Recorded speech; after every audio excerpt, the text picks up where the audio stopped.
រាត្រីស្ងប់ស្ងាត់ខ្យល់បងត្រជាក់ខ្ញុំអង្គុយម្នាក់ឯងគិតអ្វីមិនច្បាស់មិត្តភក្តិគេមានគូសើចសប្បាយជាមួយគ្នាខ្ញុំវិញត្រឹមមើលហើយញ៉ាំឈឺចិត្តតែប៉ុណ្ណាតើពេលណាទេដែលមាននាងម្នាក់ដើរជាមួយខ្ញុំមិនចាក់ចេញទៅណាមិនចង់នៅឯកាយប់ត្រជាក់ពេកហើយចិត្តខ្ញុំហើយរកស្នេហាមកក្បែរខ្ញុំផងបានទេ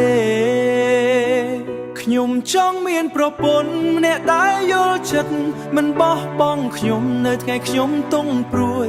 ចង់មាននាងម្នាក់ដើម្បីហៅថាជីវិតដើរទៅជាមួយគ្នាដល់ថ្ងៃចាស់សងសរពេលឃើញគេកាន់ដៃគ្នាខ្ញុំញញឹមស្ងៀមក្នុងចិត្តស្រមៃថ្ងៃណាខ្ញុំមានដូចគេ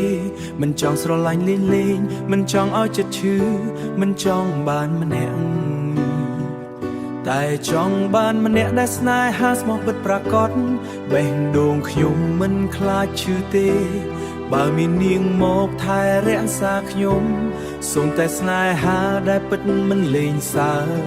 ឲ្យខ្ញុំអាចហៅថាប្រពន្ធដោយមិនខ្លាចបាត់បង់ខ្ញុំចង់មានប្រពន្ធម្នាក់ដែលយល់ចិត្តមិនបោះបង់ខ្ញុំនៅថ្ងៃខ្ញុំទង់ព្រួយចង់មាននាងម្នាក់ដើម្បីហៅថាជីវិតដើរទៅជាមួយគ្នាដល់ថ្ងៃចាស់សងសរ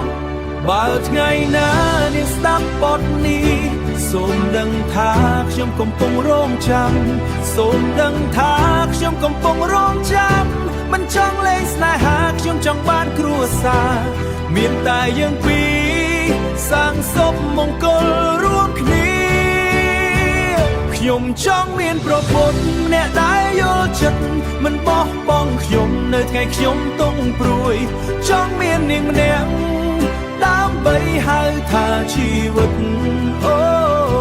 ដើរទៅជាមួយគ្នាដល់ថ្ងៃចាស់សងសរថ្ងៃណាខ្ញុំមាននាងខ្ញុំនឹងថែយ៉ាងល្អមិនឲ្យនាងសោកសៅឬស្រក់ទឹកភ្នែកឡើយស្នេហាខ្ញុំមិនលេងមិនបន្លំ